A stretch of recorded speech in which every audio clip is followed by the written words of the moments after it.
Welcome to the show. My name is Sehila Zaman, and today we'll be commemorating the International Girls in ICT Day, brought to you by Playback Nigeria. In a world driven by technology, innovation, and connectivity, there's a powerful force that's often overlooked and most times underlooked: women and girls. The role of girls and young women in information, communication, and technology cannot be overemphasized. In fact, a lot of people are unaware that a Nigerian woman, Mrs. Ibukun Odushote, was the first administrative contact of the .ng domain. Late Mrs. Florence Sheriki founded Omatech Computers as the first Nigerian ICT company to assemble and manufacture computers and computer parts like computer cases, speakers, keyboards, mouse, and many others. Women and girls have continued to play their part in building ICT world in Nigeria. However, there still remains a huge gap to address. Today on Kakaaki, the African Voice, we are joined by Farida Adamu Ibrahim, program lead at Code Africa. Thank you for joining us. Thank you for having me.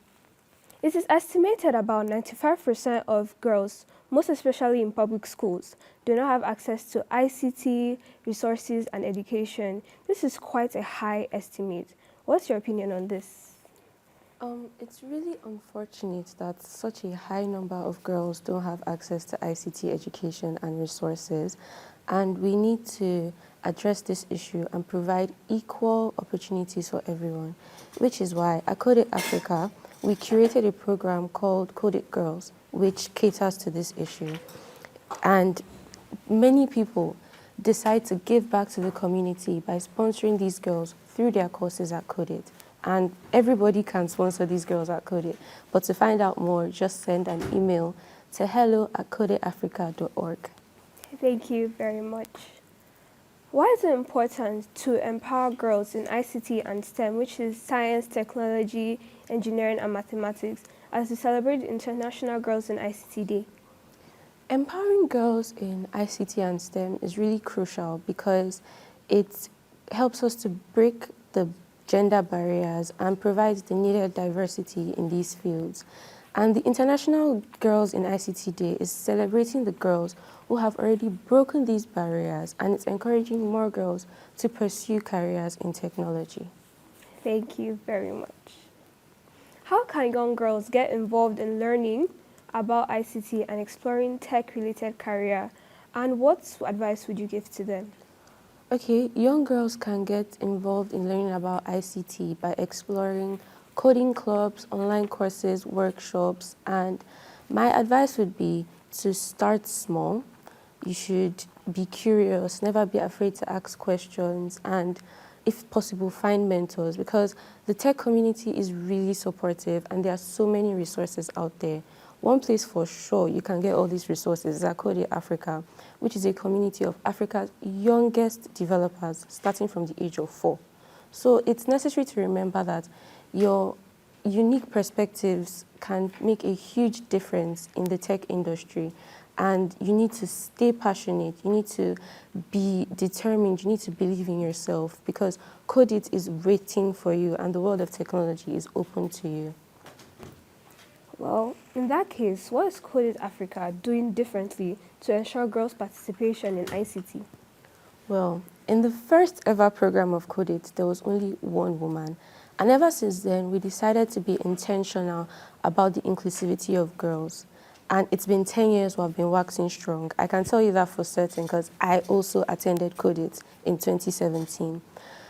Code Africa is actively working to promote girls' inclusivity by creating and organizing workshops, programs, one of which I mentioned earlier is the Code Girls program, and they create a safe and inclusive environment. We are dedicated to the promotion of girls and creating a space in which girls can thrive in ICT careers. Thank you very much. How can parents, educators, and policymakers work together to foster a greater care and interest in ICT and STEM subjects among girls from a young age? And what steps can we make or take to ensure equal opportunities and representation of girls in ICT? Parents, educators, and policymakers can work together to promote STEM education in schools. and provide the necessary resources like the internet, the computers, and they need to challenge the gender stereotypes because there's a lot of gender stereotypes. It's necessary to build this inclusive environment nationwide where girls feel encouraged to pursue careers in technology. So we need to start working on this and move it higher. Are there any upcoming workshops or trainings that people can take advantage of at Code Africa?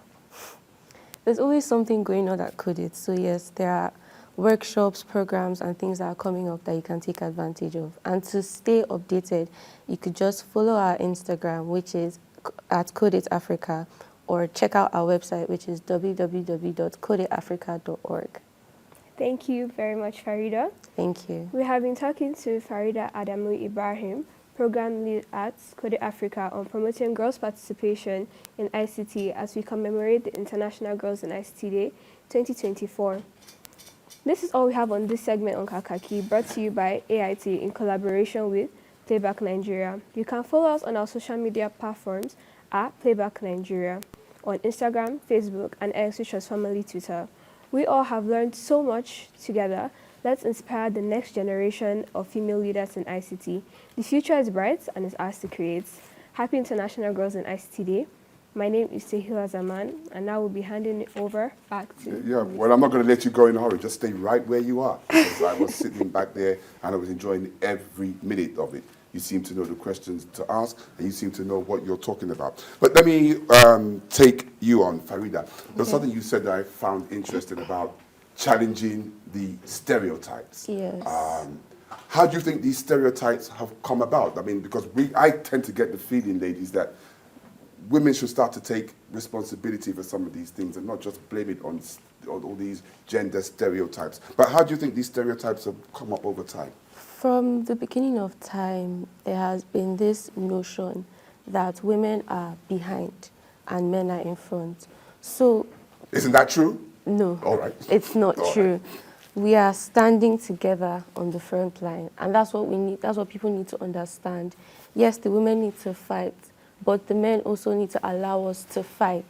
So we need to challenge the stereotypes that it's not just a man that can type on a computer. It's not just a man that can screw in the bolts. Women can do it too, so allow us to do it. So these are basically workplace stereotypes? Workplace, educational stereotypes. In some countries, women are still not allowed to go to schools. So these are things that these are the stereotypes we need to challenge. Well, surely you can't be complaining about that. There's nothing, I mean, this is you, conducting an interview on national television. So, I mean, you can't be complaining about stereotypes. Well, it's affecting other people, and us girls need to stand together and defend one another.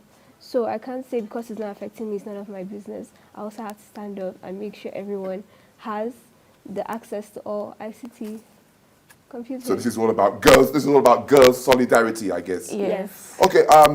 ICT Day for International Girls in ICT Day. I'm hearing about this for the first time. Don't let me lie. I mean, how long has this been on? So many years.